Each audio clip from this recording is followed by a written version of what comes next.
ஆனால் பாப்பா பிள்ளைக்கு காட்ட வேண்டிய அந்த அன்பு, அந்த இரக்கம், மகனோடு உட்கார்றது, மகளை அழைத்து அவர்களை கட்டி கொடுக்கிறது, சின்ன சின்ன நல்ல வேலைகளை செய்தாலும் மாஷா அல்லாஹ் அவர்களை பாராட்டுவது அநேகமான பெற்றோர்களிடத்துல இல்லை. எத்தனையோ மாணவர்கள் சொல்லுவாங்க, எங்க பாப்பா ஒரு நாளாவது என்ன மகான் என்று கூப்பிட்டதை நான் காதால கேட்டதில்லை. கூப்பிடும் போதே சில வார்த்தைகளை சொல்லலாம், உனக்கு சாப்பிடத்தான் தெரியும், நீ சாஸ்திராமன், நீ மாடு, நீ முட்டாள். இந்த உலகம் எப்படி மாறி இருக்குதுண்டா, வீட்டுக்குள்ள வரும்போதே போன்ல பேசிக்கொண்டுதான் உள்ளுக்கு வாரது. வந்து செக்கியில உட்கார்ந்தாலும் அதை உச்சுங்க இதை உச்சுங்க சொல்லி பேசிக்கொண்டிருக்கிற மகன் ஏதாவது வாப்போட பேச வந்தாலும் வாப்பாக்கு டைம் இல்ல, அவர் அந்த போன்ல பிஸி.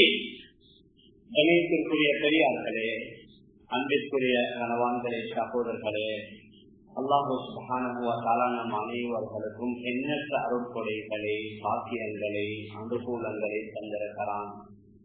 அவனால் நமக்கு அருளப்பட்ட அருட்கொடைகளை, பாக்கியங்களை நாம் எண்ணினோம் என்றால் எண்ணி முடிக்க முடியாத அளவுக்கு எக்கச்சக்கமான அருட்கொடைகள். அவைகளில் மிகவும் பொறுமதி வாய்ந்த ஒரு செல்வம் இருக்கிறது என்றால் குழந்தை செல்வம். சிறிய வயதில் குழந்தைகள் நாம் சொல்ற மாதிரி எல்லாவற்றையும் செய்வார்கள். நாம் பேச சொன்னால் பேசுவார்கள், கதைக்க சொன்னால் கதைப்பார்கள்.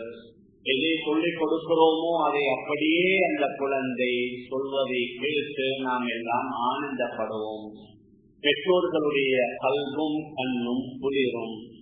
ஆனால் சிறிய வயதில் நாம் சொல்வதை போன்று செய்வதன் மூலமாக நாம் சொல்வதை சொன்னதனால நாம் சந்தோஷம் அடைவதை விட அவர்கள் பெரியவர்களாக ஆகிவிட்டால், ஆண்களாக பெண்களாக ஆகிவிட்டார்கள் என்றால் அந்த நேரத்தில் அவர்களின் மூலமாக நமக்கு கிடைக்கிற கண் குளிர்ச்சி தான் உண்மையான சந்தோஷம். அந்த நேரத்தில் அவர்களின் மூலமாக நம்முடைய கல்புகள் குளிரோனும், நம்முடைய உள்ளங்கள் குளிரோனும். நபிமார்கள் கூட இந்த துஆவை அல்லாஹ்விடத்தில் செய்திருக்கிறார்கள்.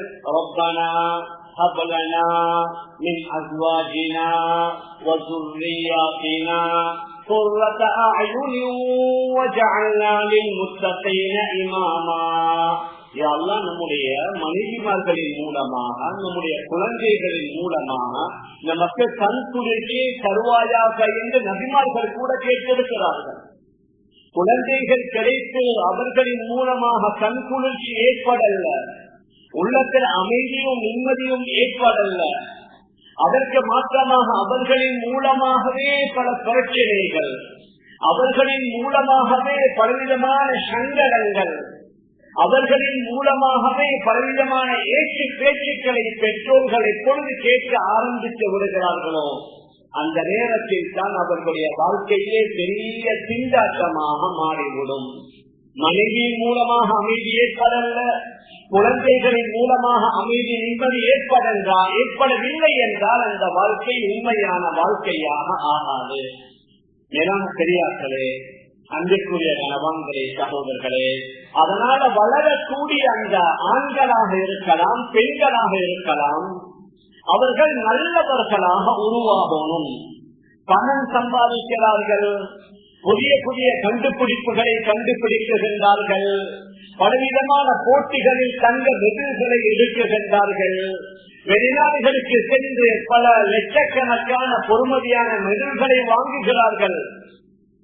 இதனால் கிடைக்கக்கூடிய சந்தோஷத்தை விட ஆன்மீக அடிப்படையில் இவர்கள் நல்லவர்கள், எல்லோருடனும் நல்ல முறையில் பழகுவார்கள், பெரியவர்களை மதிப்பார்கள், தாய் தந்தையை மதிப்பார்கள், அவர்களுடைய பேச்சை கேட்பார்கள், நேரத்திற்கு தொழுது கொள்வார்கள், அந்த இந்த பாவமான தகாத காரியங்களில் ஈடுபட மாட்டார்கள் என்ற அந்த நல்ல பேச்சு இருக்குது. அதுதான் உலகத்திலேயும் ஆசிராவிலேயும் நமக்கு வெற்றியை தேடித்தரும்.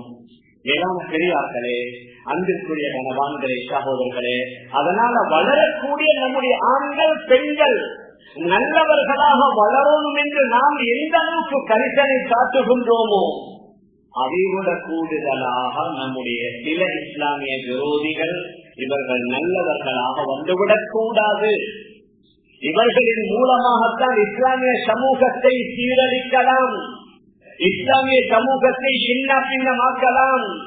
இவர்களுடைய மன இச்சைப்படி வாழ விட்டுவிட்டோம் என்றால் அதற்கு பின்னால குடும்ப வாழ்க்கை, சமூக வாழ்க்கை எல்லாமே சீரழிந்து சின்ன பின்னமாகிவிடும் என்ற அந்த திட்டத்தை வைத்து ஒரு 100 வருடங்களுக்கு முன்னாலேயே நம்முடைய விரோதிகள் அதற்கு தேவையான பல முயற்சிகளை செய்திருக்கிறார்கள், பல மகாநாடுகளை நடத்திருக்கிறார்கள். ஐரோப்பா கண்டங்களில் உள்ள பல இடங்களில் யூதர்களாக இருக்கலாம், எல்லோரும் அல்ல, சில கிறிஸ்தவர்களாக இருக்கலாம், எவ்வாறு இஸ்லாமிய சமூகத்தை சீரழிக்க முடியும், எவ்வாறு இஸ்லாமிய சமூகம் என்ற கடந்த 1300 வருடமாக முழு உலகத்துடைய ஆட்சி, அதிகாரம், செல்வம், கல்வி இந்த 3 இஸ்லாமியர்களுடைய கைகளில் தான் இருந்தது. 1924 வரைக்கும் உலகத்தில் இஸ்லாமிய கிலாபா இருந்தது. உலகத்தில கல்வி நடவடிக்கைகள் முஸ்லிம்கள் தான் கொடிகட்டி பறந்தார்கள். முழு உலகத்துடைய செல்வம் இஸ்லாமியர்களுடைய கைகளில். இந்த 3ஐயும் இல்லாமலாக்கணும் என்றால் இந்த வாலிப ஆண்களை, பெண்களை திசைத்திருப்போம். அதற்கு அவர்கள் மேற்கொண்ட முயற்சிகளில் மிக முக்கியமான ஒரு முயற்சி தான் இந்த போதை பொருள், போதை வஸ்து. முழு உலகத்தில் இதை பரப்பிவிட்டார்கள். இதற்கு பலர்களை அடிமைகளாக ஆக்கிவிட்டார்கள். பல கண்ணியமான, கௌரவமான, முக்கியமான குடும்பத்திலே உள்ள ஆண்கள், பெண்கள், பாடசாலைகளில் படிக்கக்கூடிய 14, 17 வயதுடைய ஆண்களும் பெண்களும் இதற்கு அடிமைகளாக ஆகி கிட்டத்தட்ட அவர்களுடைய வாழ்க்கையே இல்லாமல் போற அளவுக்கு மூழ்கி விட்டார்கள். மேலான பெரியார்களே, சகோதரர்களே, அதனால முதலாவது போதையுடைய அதனுடைய விபரீதம், அதனுடைய ஆபத்தை பற்றி ஷரியாவில் என்ன சொல்லப்படுகின்றது, குர்ஆனிலும் ஹதீஸிலும் என்ன சொல்லப்பட்டிருக்கிறது என்பதை நாம் பார்க்கலாம். குர்ஆன்ல பல இடங்களில் மதுவை பற்றி அல்லாஹ் பேசியிருக்கிறான். நபி அவர்களுடைய மிக தெளிவான ஹதீஸ், குல்லு முஸ்கிரின் ஹம்ருன், போதை தரக்கூடிய எல்லாமே மது, வகுல்லு ஹம்ரின் ஹராமுன், போதை தரக்கூடிய எல்லாமே ஹராம் என்று நபி அவர்கள் மிக தெளிவாக சொல்லியிருக்கிறார்கள். வேறொரு ஹதீஸ்ல வந்திருக்கிறது, மா அஸ்கர கஸீருஹு ஃபகலீலுஹு ஹராம், 100 மில்லி எடுப்பதன் மூலமாக போதை ஏற்படும் என்றால் 5 மில்லி எடுத்தாலும் ஹராம், 2 மில்லி எடுத்தாலும் ஹராம். எதை அதிகமாக உட்கொண்டால் போதை ஏற்படுமோ அது கொஞ்சம் உட்கொண்டாலும் அதுவும் ஹராம் என்று நபி ஸல்லல்லாஹு அலைஹி வஸல்லம் மிக தெளிவாக சொல்லி இருக்கிறார்கள். குர்ஆன்ல அல்லாஹ் சுப்ஹானஹு வ தஆலா கூறுகிறான், யா அய்யுஹல்லதீன ஆமனூ இன்னமல் ஹம்ரு வல் மைசிரு வல் அன்சாபு வல் அஸ்லாமு ரிஜ்சும் மின் அமலி ஷைத்தான் ஃபஜ்தனிபூஹு லஅல்லகும் துஃப்லிஹூன். ஈமான் கொண்டவர்களே, நிச்சயமாக மது, அதே மாதிரி சூது விளையாடுதல், விக்கிரக வணக்கங்களை புரிதல், அதே மாதிரி அம்புகளை எரிந்து சூது விளையாடுவது இருக்குது. இது ரிஜ்சும் அசுத்தமானது, நஜீஸானது, ஷைத்தானுடைய வேலை. பஜித்தனிபூஹு, முற்றும் முழுதுமாக நீங்கள் இவைகள் என்று தவிர்ந்து கொள்ளுங்கள் என்று அல்லாஹ் சுப்ஹானஹு வ தஆலா சூரா மாயிதாவுல குறிப்பிடுகின்றான். நபி அவர்களும் உலகத்திற்கு வந்து என்ன செய்வார்கள் என்று அந்த நபியுடைய வேலையை பற்றி அல்லாஹ் கூறும் பொழுது, வயுஹய்யு லஹுமுத் த்வையிபாத் வயுஹர்ரிமு அலைஹிமுல் கபாயிஸ், நல்லவைகளை அவர் அனுமதிப்பார், கெட்டவைகளை அவர் தடுப்பார். எது மோசமானவைகளாக இருக்குதோ அதை தடுப்பார், எது நல்லவைகளாக இருக்குதோ அதை அவர் ஹலாலாக்குவார், அனுமதிப்பார் என்றும் அல்லாஹ் சுப்ஹானஹு வ தஆலா குர்ஆன்ல கூறுகின்றான். அதனால அது கஞ்சாவோ, அபினோ, ஐசோ, இந்த எக்கச்சக்கமான பெயர்கள், எக்கச்சக்கமான வடிவங்களில் இந்த போதை பொருள்கள் பாவனைக்கு வந்திருக்குது. வேளாண் பெரியார்களே, அன்பிற்குரிய கணவான்களே, சகோதரர்களே, அவர்கள் எந்த வடிவத்தில் இருந்தாலும் சரி, அது கூழ் மாதிரி இருந்தாலும் சரி, அல்லது சிகரெட் மாதிரி இருந்தாலும் சரி, அல்லது தொகை போன்றவைகளில் எந்த வடிவத்தில் இருந்தாலும் எது போதையோ அதெல்லாம் ஹராம். இஸ்லாமிய நாடுகள் அல்ல, சில மேற்கத்திய நாடுகள், சிங்கப்பூர், கனடா, ஆஸ்திரேலியா போன்ற நாடுகள்ல போதை வைத்ததற்காக மரண தண்டனை கொடுக்குகின்றார்கள். சின்ன அளவு வைத்திருந்தாலும், கொடுக்கல் வாங்கல ஈடுபட்டிருந்தாலும் அதற்காக பல நாடுகளில் மரண தண்டனை. மேலான பெரியார்களே, சகோதரர்களே, அதை பத்தி யாரும் பேசுறல்ல. இஸ்லாமிய மார்க்கத்தில் மட்டும்தான் யாராவது கொலை செஞ்சா கொலைக்கு கொலையுடைய தண்டனை, திருமணம் முடித்த ஆணும் பெண்ணும் விபச்சாரத்தில் ஈடுபட்டால் அவர்களை கல்லெறிந்து கொள்ளணும் என்று இந்த தண்டனையை பேசுகிறார்கள். இந்த போதை வஸ்துவுக்கு எத்தனையோ நாடுகளில் பல வகையான மரண தண்டனைகளை வைத்திருக்கிறார்கள். ஏன்? இது அவ்வளவு பாரதூரமானது, பயங்கரமானது.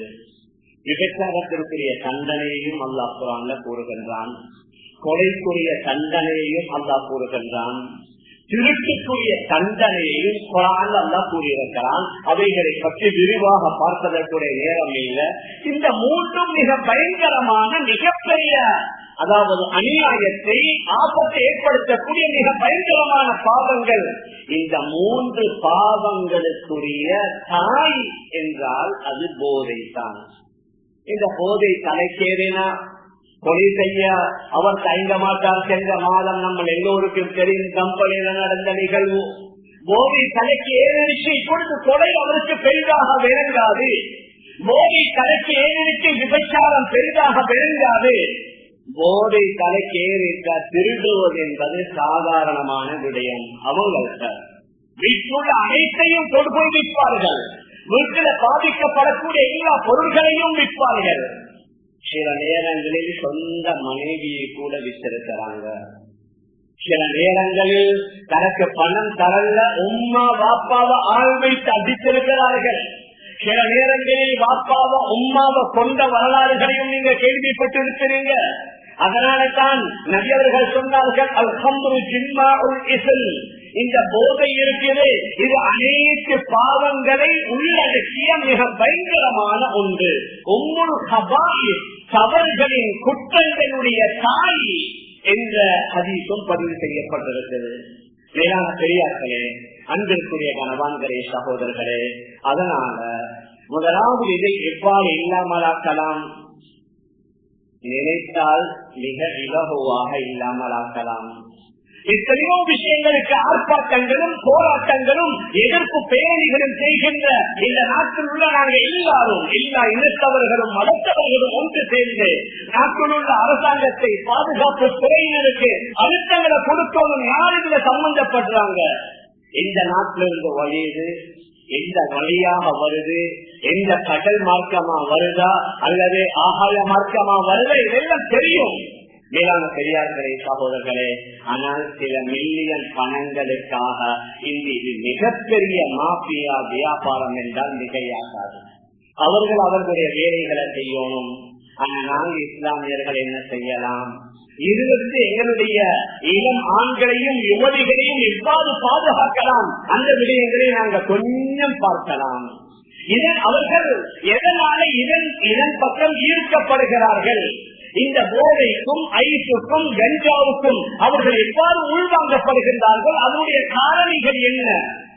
முதலாவது, எங்களில் உள்ள அநேகமானவர்கள் ஒரு தவறு நாங்கள் ஏற்றுக்கொள்ளணும். பெற்றோர்களுடைய தவறு. வாப்பமார நினைக்கிறாங்க மகனை நல்ல ஸ்கூல்ல சேர்க்கணும், அவருக்கு படிப்பதற்கு, ஓதுவதற்கு ஏற்பாடுகளை செஞ்சு கொடுக்கணும், அவருடைய உணவுக்குரிய, உடைக்குரிய ஏற்பாடுகளை செஞ்சு கொடுக்கணும். அதெல்லாம் ஓரளவு செய்கிறார்கள்.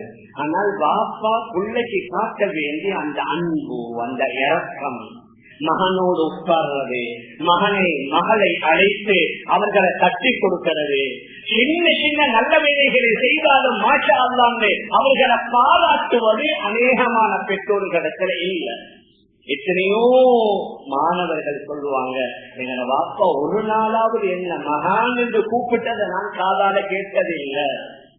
கூப்பிடும் போதே சில வார்த்தைகளை சொல்லலாம், உனக்கு சாப்பிடத்தான் தெரியும், நீ சாஸ்வாசராமன், நீ மாடு, நீ முட்டாள். மேலான பெரியார்களே, சகோதரர்களே, சில வார்த்தைகள் எங்களுக்கு இந்த நிம்பரதை யூஸ் பண்ணேடா. அந்த அளவுக்கு பிள்ளைகளை மதிக்கிறல்ல, அந்த தந்தை என்ற அதிகாரத்துடன் தாறுமாறாக ஏற்கிறது, சில நேரங்களில் தாறுமாறாக அடிப்பது, அவர்களை கொஞ்சம் அணைப்பதில்லை, அவர்களோடு அன்பாக இரக்கமாக பேசுவதில்லை. பெண் பிள்ளைகளோடு இருக்கிற அன்பு கூட சில நேரத்தில் ஆண் பிள்ளைகளுடன் இல்லை. இப்ப என்ன, அவர்கள் எங்கட வீட்டுல வாப்பா என்னோட இரக்கம் இல்லை, நீங்க எதைத்தான் வாங்கி கொடுத்தாலும் அந்த அன்பு இருக்குது, அது பிள்ளைகள் கூட்டப்படணும். ஆனா எல்லை மீறி அன்பும் இல்லை. எல்லையுடன் உண்டான அன்பு, தவறு செய்யும் பொழுது கண்டிக்கணும், தவறு செய்யும் பொழுது அதற்கு அவர்களுக்குரிய வழிகாட்டுதலை கொடுக்கணும், அவர்களுடன் உட்காரணும், அவர்களுடன் பேசணும். இந்த உலகம் எப்படி மாறி இருக்குதுண்டா, வீட்டுக்குள்ள வரும்போதே போன்ல பேசிக்கொண்டுதான் உள்ளுக்கு வாரது. வந்து தெற்கில உட்கார்ந்தாலும் அதை ஊத்துங்க இதை ஊத்துங்கன்னு சொல்லி பேசிக்கொண்டிருக்கிற மகன் ஏதாவது வாப்போட பேச வந்தாலும் வாப்பாக்கு டைம் இல்ல, அவர் அங்க போன்ல பிஸி, உம்மா அவங்களோட போன்ல பிஸி, தாத்தாவோ தங்கச்சோ அவங்களோட ரூம்ல பிஸி. இவர் என்ன செய்வாரு? மேலான பெரியார்களே, சகோதரர்களே, அதனால முதலாவது குழந்தைகளுடன் அன்பு பரிமாறப்படணும். அது இஸ்லாத்திலுள்ள மிக முக்கியமான அம்சம். ஹஜ்ரத் ரசூலுல்லாஹி ஸல்லல்லாஹு அலைஹி வஸல்லம் அவர்கள் மிம்பர்ல குத்பா ஓதி கொண்டிருக்கிறார்கள். ஹஜ்ரத் ஹசன் ஹுசைன் ரலியல்லாஹு அன்ஹுமா ரெண்டு பேரும் ஒரு பெரிய சட்டையை போட்டுக்கொண்டு நடக்க முடியாமல் வருகிறார்கள், விழுகிறார்கள், நடக்கிறார்கள், விழுகிறார்கள். இதை பார்த்த நபி அவர்கள் மிம்பரிலிருந்து இறங்கி போய் தன்னுடைய ரெண்டு பேரனையும் தூக்கி கொண்டு வந்து மிம்பருக்கு பக்கத்தில் வைத்துக் கொண்டு சொன்னார்கள், இன்னமா அம்வாலுக்கும் வஅவுலாதுக்கும் ஃபித்னா, உங்களுடைய செல்வமும் உங்களுடைய குழந்தைகளும் பெரிய சோதனை என்று அல்லாஹ் சொன்னது உண்மையாகி விட்டது. எனக்கு பசுபாவை கூட நிம்மதியாவோதேலா, என்னுடைய ரெண்டு பேரங்களை கண்டதோட நான் மிம்பரிலிருந்து இறங்கிட்டேன். அன்பு நபிகள் சுஜூதில் இருப்பார்கள், அவர்களுடைய பேச்சு வந்து நபியுடைய கழுத்தில் உட்கார்ந்து கொள்வார்கள். சில நேரம் சுஜூதை நீக்கி இருக்கிறார்கள். கேட்பார்கள், சஹாபாக்கள் யார சூழல்லாம் இன்றைக்கு ஏதாவது வகை ஏதாவது வந்துச்சா, மிச்ச நேரம் ரொம்ப நேரம் சுஜூதில் இருந்தீங்களே என்று கேட்பதற்கு இல்ல, என்னுடைய பேச்சு வந்து கழுத்தில் உட்கார்ந்து விளையாட ஆரம்பிச்சா அவள் கொஞ்சம் கூடுதலான நேரம் விளையாடட்டும் என்பதற்காக நான் சுஜூதை நீக்கினேன் என்றார். ஹஜ்ரத் ரசூலுல்லாஹி ஸல்லல்லாஹு அலைஹி வஸல்லம் அன்பு பாராட்டுவதிலேயே முன்மாதிரி. எல்லோரும் இன்டெலிஜென்டா இருக்க மாட்டாங்க, எல்லோரும் 100% மாற்றெடுக்கிறவர்களா இருக்க மாட்டார்கள். ஒவ்வொருவருக்கு அல்லாஹ் ஒவ்வொரு வகையான அந்த ஆற்றல்களை திறமைகளை தான் கொடுத்திருப்பான். அது ஒவ்வொருவருடைய இயற்கை, அந்த இயற்கைக்கு மாற்றமாக அவர்களால் ஒன்றுமே செய்ய முடியாது. மேலான பெரியார்களே, சகோதரர்களே, அதனால ஏதாவது நல்ல வேலைகளை செய்யும் பொழுது அவர்களை பாராட்டணும், அவர்களை தட்டி கொடுக்கணும், அவர்களோடு உட்கார்ந்து பேசணும், அவர்களுடைய பேச்சுகளை கேட்க டைம் எடுக்கணும். இன்றைக்கு என்ன நடந்துச்சு, எப்படி கிளாஸ், எப்படி ஸ்கூல், எப்படி மதரசா. மேலான பெரியார்களே, சகோதரர்களே, முதலாவது இதுல நாங்க பெரியவர்கள் எங்களை மாற்றணும். இரண்டாவது அவர்களை நேர காலத்தோட இரவுல வீட்டுக்குள்ள உள்ளுக்கு எடுக்கிறோம். அதிகமாக வாலிபர்கள் வலிப்பவர்கள் என்ன, இரவையில தன்னுடைய நண்பர்களுடன் சுற்றுவதின் காரணமாக இரவு 10 மணியாக ஆனால் வீட்டுக்குள்ள வந்துடணும். இங்குள்ள 50-60 வயசாளர்கள் கேட்டு பாருங்க, அவர்களை அவர்களுடைய வாப்பாமால் கண்டிப்புடன் வளர்த்ததனால தான் அல்ஹம்துலில்லாஹ் இன்னைக்கு நல்லவர்களாக இருக்கிறாங்க. எங்கட பெற்றோர்கள் எங்கட கண்டிப்புடன் வளர்த்தாங்க. அவங்க பெரிய PhD செய்யல, டிகிரி ஹோல்டர் இல்ல, 5-6ஆம் வகுப்பு தான் படிச்சிருந்தாங்க. ஆனா நல்ல முறையில எங்களை வளர்த்தாங்க. இரவுல நேர காலத்தோடு வீட்டுக்கு வராட்டி கதவை மூடிடுவாங்க. மேலான பெரியார்களே, சகோதரர்களே, இரவையில நண்பர்களுடன் கூட்டாளிமார்களுடன் தனித்தனியாக இந்த திரிவது இருக்குது, சுற்றி திரிவது இருக்குது. அது மிகப்பெரிய ஆபத்து. அவர்களும் எங்களோட பிள்ளைகளை நாங்க பாதுகாக்கணும்.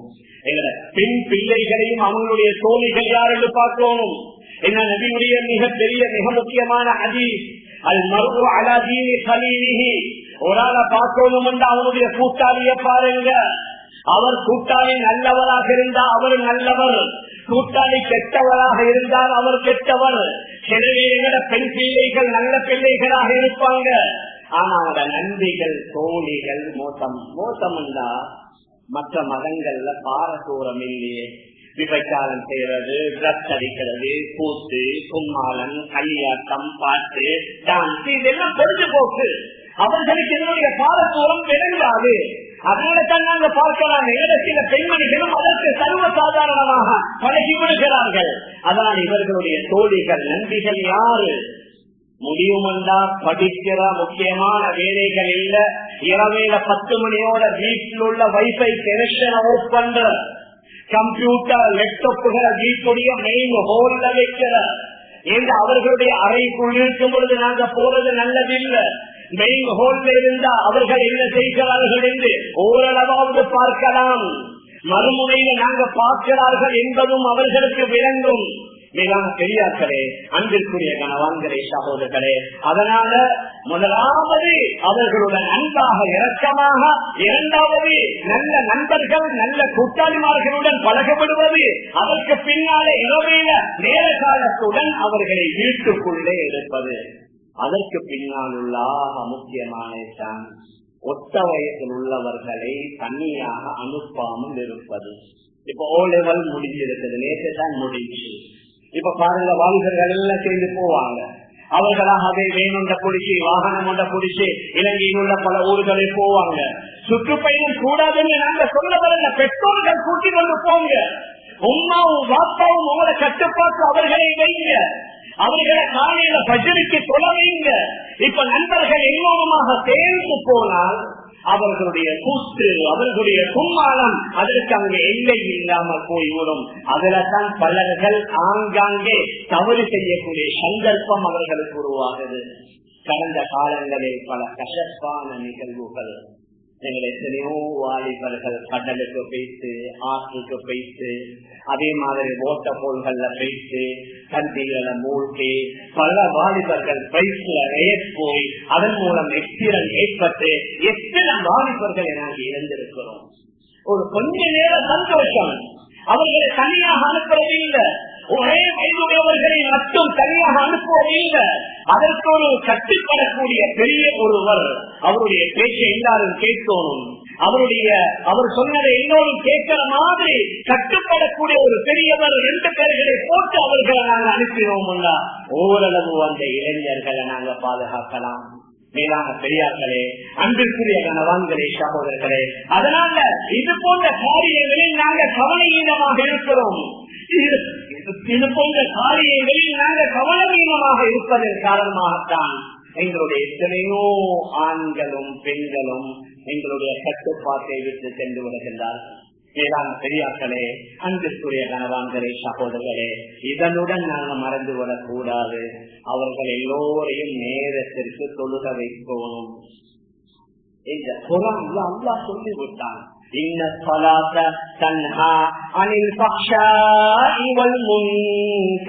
நிச்சயமாக தொழுகை மோசமான மானக்கேடான காரியங்களை விட்டும் அவர்களை தடுக்கும். இது குர்ஆன் சொன்னது. குர்ஆன் 100க்கு 100 உண்மை. ஆனால் தொட வேண்டிய முறைப்படி பக்குவமாக, பேணுதலாக, அமைதியாக அல்லாஹ்வுடைய சிந்தனையோடு ஒருவர் தொழுகிறார் என்றால் அவருடைய தொழுகை இன்ஷா அல்லாஹ் பாவத்திலிருந்து அவர்களை தடுக்கும். அதனால தொழுகையை பேணுதலாக தொடக்கூடியவர்களாக ஆக்குவோம். விசேஷமாக ஃபஜ்ர் தொழுகை அல்ஹம்துலில்லாஹ் கொழும்புல பல இடங்கள்ல நாங்க பார்க்கலாம். நகரங்கள்ல ஃபஜ்ருடைய ஜமாத்துக்கு மாஷா அல்லாஹ் நிறைய பேர் வருகிறார்கள். வெளியூர்ல இருந்து வந்தவங்க யாரும் கோபித்துக் கொள்ளவானம். ஆனா கிராமங்கள்ல அந்த காட்சி போதாது. கிராமங்கள்ல அந்த காட்சி இன்னும் சரியா வரல. அல்ஹம்துலில்லாஹ் நகரங்கள்ல ஓரளவு ஃபஜ்ருக்கு மஸ்ஜிதுல 5 சஃப்பு 6 சஃப்பு 10 சஃப்பு வரைக்கும் ஒவ்வொரு பள்ளிகள்ல நாங்க காணக்கூடியதாக இருக்குது. யாரு ஃபஜ்ரை தொழுகிறாரோ அவர் அல்லாஹ்வுடைய பாதுகாப்புல மன் ஸல்ல சுப்ஹ ஃபீ ஜமாஅத்தின் ஃபஹுவ ஃபீ நிம்மத்தில்லாஹ். யாரு ஃபஜ்ருடைய தொழுகையை ஜமாஅத்தோடு தொழுகிறாரோ அவர் அல்லாஹ்வுடைய பாதுகாப்புல.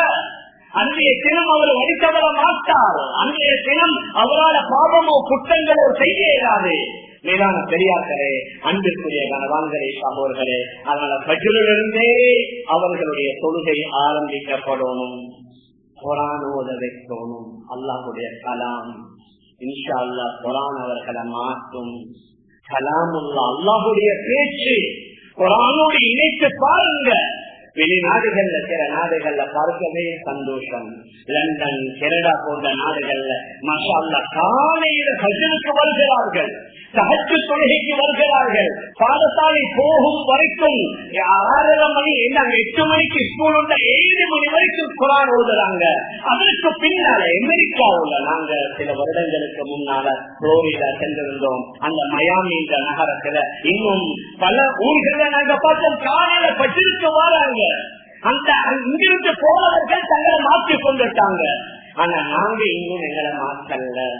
குர்ஆன் ஓத வைங்க வீட்டுல உள்ள வாப்பமாரும் உம்மமாரும் குர்ஆன் ஓதுங்க. குர்ஆனோடு நாங்க இணைவோம். அது அல்லாஹ்வுடைய கலாம், அல்லாஹ்வுடைய பேச்சு. அதனுடன் இணைத்தோம் இன்ஷா அல்லாஹ் அதை எங்களை பாதுகாக்கும். நல்ல நபியுடைய ஹதீஸ்களை கேட்கணும், நபிமார்களுடைய வரலாறுகளை கேட்கணும். வீடுகள்ல நல்ல நல்ல விடயங்கள் அங்கே கேட்கப்படணும், நல்ல நல்ல விடயங்கள் அங்கே கேட்கப்படணும். அதன் மூலம் அவர் அல்லாஹ்வுடைய பயம், ஆகிராவுடைய பயம், அவருடைய கேள்விகளுக்குரிய பயம் வந்த பாவம் செய்ய மாட்டாரு. யாரும் தவறா நினைச்சுக் கொள்ளாதீங்க. இன்றைக்கு எங்களில் உள்ள அநேகமானவர்களுடைய நிலைமை எப்படின்னா மாஷா அல்லாஹ் சுபஹான் நாங்க தொழுகிறோம். சில நேரம் பள்ளியில, சில பேர கலாவாக முந்தி வீட்டுல, அதற்கு பின்னால் அவசரமா நதியாகிறது, ஒர்க் பண்றது, ஜொப்பு போறது, பிசினஸ் போறது, போற இடங்கள்ல கலாவாக்காம அசலாம் மகிழ்வை தொழுது கொள்வது. அதற்கு பின்னால நாங்க தொழுது கொள்வோம். ஆனா அந்த தொழுகைகள் எல்லாம் ஒரு சடங்கு மாதிரி ஆகிருச்சு. அவசரமா 4 ரக்காத் பருவ மட்டும் முடிக்கிற, இக்காம சொல்ற வரைக்கும் மொபைல் போன்ல இருக்கிற, சொல்ல உடனே வார பணம் கொடுத்ததோட ஓடுற.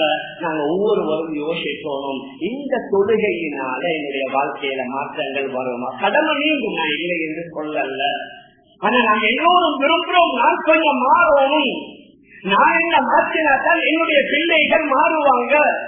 உம்மா மாறினால் மகள் மாறுவா, பாப்பா மாறினால் மகள் மாறுவான். இன்னைக்கு பல பெற்றோர்களுக்கு தன்னுடைய குழந்தைகளை கண்டிப்பதற்கு பயம். அவன் பயமுறுத்தான், நான் அப்படி செய்வேன், இப்படி செய்வேன், வீட்டிலிருந்து பேசிடுவேன், நான் சூசைட் பண்ணுவேன். வாப்பமாருக்கு சொல்ல பயம். ஏன்? அங்கே சில நேரங்கள்ல வாப்பமாருக்கு சில தவறுகள் இருக்கும். முந்திய பேச மாட்டாங்க, இப்ப நேரா பேசிடுவாங்க. மகன்மார் கேட்பாங்க, நீங்க அப்படி செய்றீங்க, நீங்க இப்படி செய்றீங்க.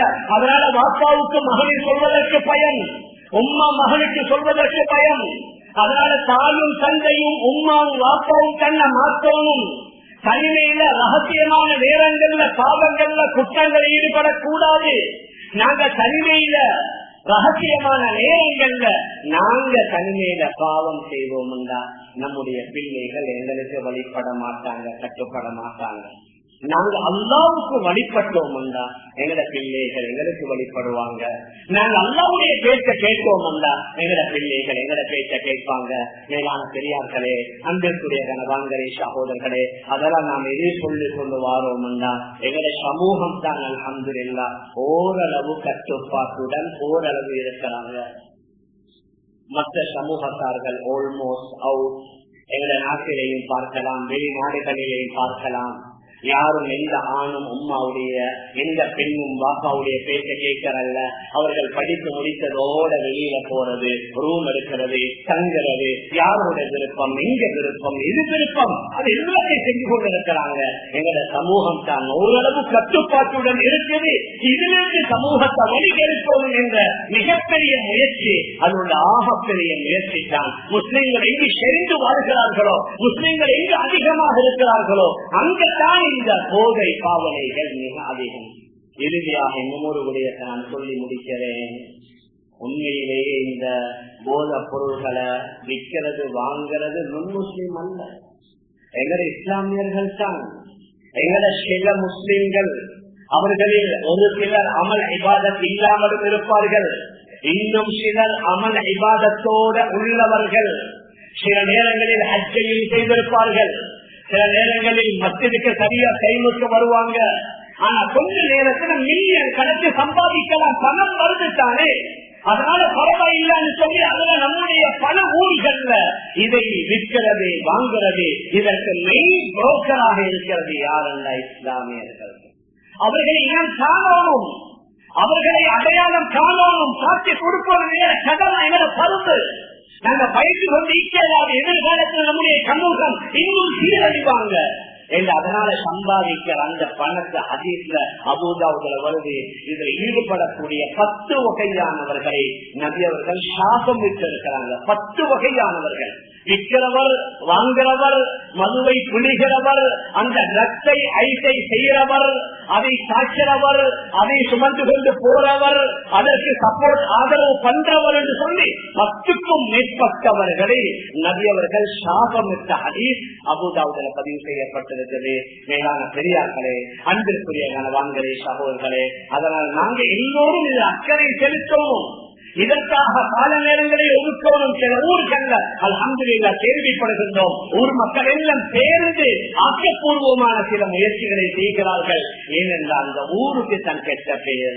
இப்பொழுது அந்த ஊருடைய பெயரை நாடி அந்த ஊர் எல்லாரும் மக்களும் இப்படித்தான் என்று பேசக்கூடிய பேச்சுகளை கேட்க வேண்டி வரும். மேலான பெரியார்களே, அன்பிற்குரிய கணவான்களே, சகோதரர்களே, அதனால வெளியில எந்த மாதிரியான முயற்சிகளை செய்யலாமோ அந்த மாதிரியான முயற்சிகளை செய்யறதோட நான் ஞாபகப்படுத்திய சில ஆன்மீக வழிகாட்டுதல்கள் இருக்குது. கைந்து தொழுகிறது, குர்ஆன் ஓதுறது, நல்ல விஷயங்களை கேட்கிறது, நல்லவர்களுடைய சகவாசத்தில் அமர வைப்பது, இதன் மூலமும் அவர்கள் இந்த பாவத்திலிருந்து பாதுகாக்கப்படுவார்கள். அந்த அடிப்படையில நாம் நம்முடைய வாழ்வை அமைத்துக் கொள்ள எல்லாம் வல்ல அல்லாஹ் நம் அனைவர்களுக்கு தௌஃபீக் செய்வானாக.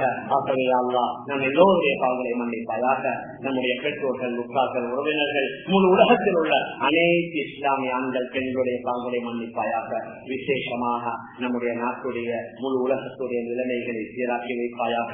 அச்சமற்ற பயமற்ற சூழலை ஏற்படுத்தி வைப்பாயாக. நீதமான, நேர்மையான, உண்மையான, ஊழலற்ற நல்ல தலைவர்களை கொண்டு வந்து சேர்ப்பாயாக. வளரக்கூடிய நம்முடைய இளம் சமூகத்தை நீ பாதுகாப்பாயாக. ஷைத்தானுடைய வலைகளில் விழுந்து விடாமல் ஒட்டுமொத்த மனித சமுதாயத்தை நீ பாதுகாப்பாயாக. உலகத்தில் வாழும் காலம் எல்லாம் உண்மையான இஸ்லாமிய முறைப்படி தீனுடைய அடிப்படையிலே வாழ்ந்து நம் எல்லோருடைய முடிவை நல்ல முடிவாக ஆக்கி நம் அனைவர்களுக்கும் ஜன்னத்தில் ஜோசிய சுவர்க்கத்தை தந்துள்வாயாக. ஆமீன் ஆமீன் யா ரப்பல்